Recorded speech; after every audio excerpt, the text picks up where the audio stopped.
Thôi, yêu thương động vật.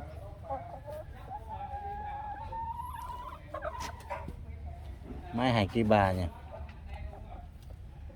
Mẹ chu lực. Chân trắng, mỏ trắng, dáng tướng tốt. Chân hơi vuông ha.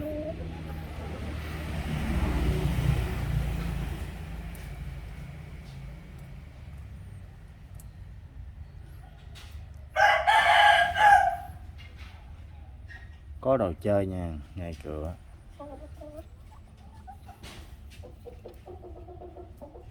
Hậu độ tốt.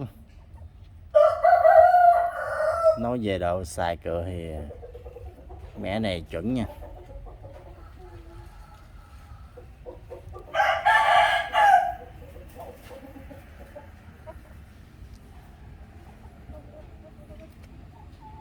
Lên cho anh em coi.